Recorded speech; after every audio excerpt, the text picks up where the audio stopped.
Hi everybody, it's Annette with The Art of Intuition, and today we're going to talk about conscious businesses.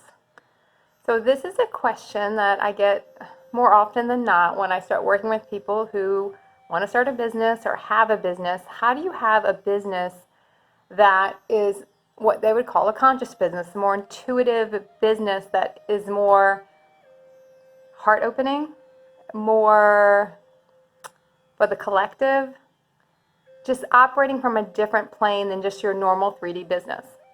Now, one of the things I will say is when you're operating on, any business can be a higher consciousness, but it doesn't matter what you're selling. What you're selling, what service you're doing, it doesn't matter. It's the energy where you come from that matters. Just like any job can be a higher consciousness job. It doesn't matter what you're doing. If you're driving a car, or it doesn't matter. None of it matters. It's the energy you do when you're doing it. That's what matters. So pretty much every business that ever got started with some intuitive insight. I've done tons of videos about how a lot of songs came from the dream state, a lot of scientific things were discovered in the dream state or the more intuitive states, how a lot of sports figures are in their most intuitive states and are doing amazing things. So it doesn't really matter what it is. It's the energy you're coming from. And most things that started off in that intuitive state, they came from a very pure place. So when you're looking at a business, what makes you happy? What do you want to give to the world? And look at the energy behind why. And look at the purity of what you want to do. And the joy you get out of it when you do it. That's going to make a business conscious. It's not going to be built on greed. It's not going to be built on an ego-based reality. And most of the most successful businesses never started out that way. They might have developed and distorted over time, in a sense. And that's not a judgment, just an observation how things can distort. Because I know I've started things in a very pure place, but over time they can distort. So it happens to all of us. And sometimes you have to recalibrate what you're doing and why you're doing it. And the energy behind why you're doing it and what you're doing.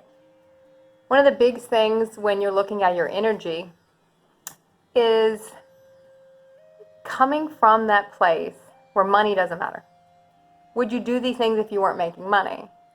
That's going to show you what kind of pure place you're coming from, because if the money doesn't matter, you're going to do it anyway, you're coming from a pure place. That's a good test to see why you're doing it, why you're there, what energy you're taking when you're there and what you're doing.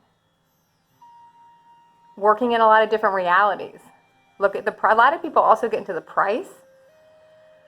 And this is a touchy subject for a lot of people. And when I talk to people about pricing or different businesses about what they should price, the money really doesn't even matter.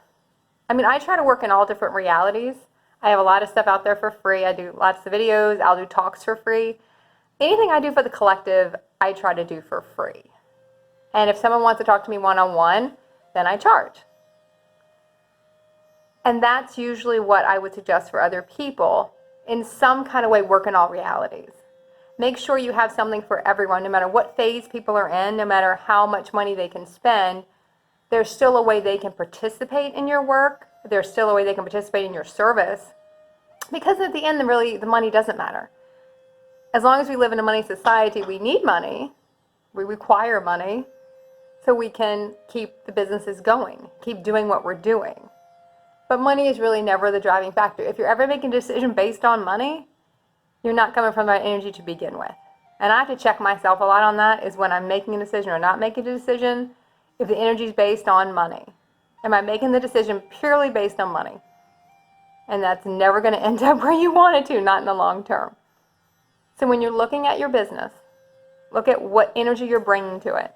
And if you're not joyful about what you're doing anymore, it's time to go back to the energetic drawing board and figure out why you're doing it, what you could do to make it more joyful. Or maybe want to scrap the whole thing and build a whole new reality. Look at how you're touching people, different ways to touch people.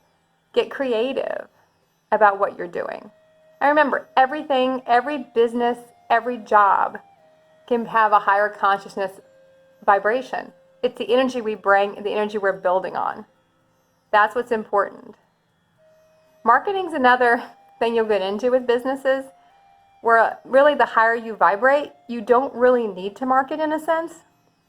You find creative ways to get out, but the marketing is more of it's a pulling energy where you want to be just out there so much that people can't help but find you. It's a bigger energetic pull and not an ego pull. And you kind of feel the difference. Like when someone's on you all the time to buy something, you can feel that as a pulling energy, and you don't like that. Most people don't like that. A lot of times we'll do it ourselves, so we don't see it in ourselves, and we'll attract a lot of people doing it to us because we do it too.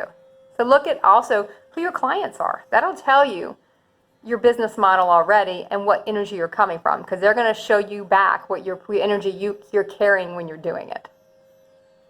Okay, that was a quick one. I wish everyone the most successful business ventures, and keep practicing the art of intuition.